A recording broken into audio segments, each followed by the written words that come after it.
அல்லது ப்ரொஃபஷ்னலாக இருக்கிறதுக்கு, அல்லது ஒரு பதவியில் இருக்கிறதுக்கு, ஒரு அந்தஸ்தில் இருக்கிறதுக்கு தகுதியானவராக இருப்பார். இப்போ ஒரு கன்னி லக்னமாக இருக்குது, 10ல் புதன் இருக்கார், அல்லது லக்னத்திலே புதன் இருக்குன்னா ஆட்சி உச்சமாக இருக்குதுன்னு அர்த்தம்.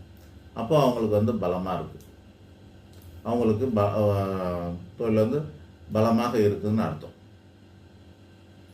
ஒருவேளை இன்னும் கூட ராஜயோகம் கூட இருக்கும். ஒரு மிதுன லக்னமாக இருக்குது, 10ஆம் இடத்துல குரு பகவான் ஆட்சி பெற்றிருக்காருனாக்கா அது ராஜயோகம், அம்சயோகன்ற ராஜயோகம். அவங்க நல்லா போயிட்டு ஒரு அரசாங்கத்தில் ஆன்மீகத்துறை, அறநிலைத்துறை, போலீஸில் இதெல்லாம் வேலை செய்கிறதுக்கான அமைப்பு உண்டு.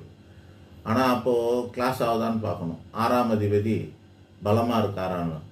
கேந்திர பலம் பெற்றிருந்ததுன்னு வச்சிங்களேன், கேந்திர பலம் திக்பலம்னு சொல்லுவோம். 1, 4, 7, 10 இந்த 6ஆம் அதிபதி செவ்வாய் இருந்தார்னா அப்போ என்ன ஆகும்? அவங்களுக்கு அரசாங்கத்தில் போய் வேலை செய்ய போகிறாங்க. ராஜயோகம் இருந்தால் கூட அரசாங்கத்தில் போய் வேலை செய்வாங்க, ஒரு அதிகாரத்தோடு வேலை செய்ய போகிறாங்க. இவ்வளோதான். அதிகாரியாக இருப்பாங்க, அரசாங்கத்தில் வேலை செய்ய போகிறாங்கன்னு அர்த்தமாக இருக்கும்.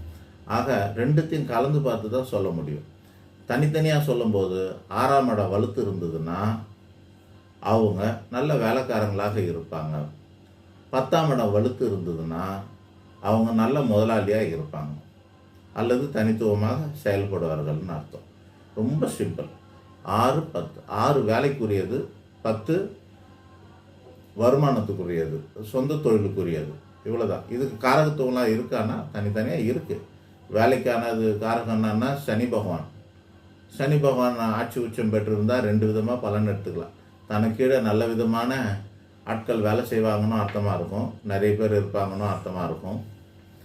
தான் சிறந்த வேலைக்காரர்களாக இருக்க முடியும், சர்வீஸ் நல்லா பண்ணுவோம் நம்ம அப்படின்னு அர்த்தம் இருக்கும். இது ரெண்டும் சனி பகவானோட அர்த்தமாக இருக்குது. 10ஆம் இடத்துக்கு அதுக்கு எப்படின்னா பல கிரகங்கள் அதுக்கு சம்மந்தப்பட்டு இருந்தாலும் ஜோதிட சாஸ்திரத்தில் ஏதோ ஒரு கிரகம் மட்டும் இருக்கக்கூடாதுன்னு சொல்லுது. 10ல் பாவியோ பாம்போ பழுதோ அவனுக்கு நித்திய ஜீவனம் சொல்கிற சாஸ்திரம் 10ல் புதன் மட்டும் இருக்கக்கூடாதுன்னு சொல்லுது.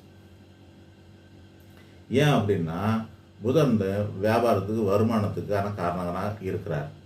தொழில்காரகன்னு செவ்வாயை சொல்லலாம், சனியை சொல்லலாம், வேறு கிரகங்கள்னு சொன்னால் கூட புதன் தான் 10ஆம் இடத்துக்கு முக்கியமானவராக இருக்கிறார்.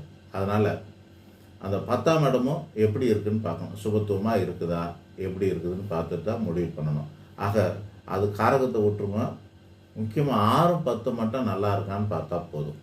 6ஆம் இடம் வலுத்து இருந்தால் நீங்கள் வேலைக்கு போங்க, 10ஆம் இடம் வலுத்து இருந்தால் நீங்கள் சொந்தமாக தொழில் செய்யுங்க.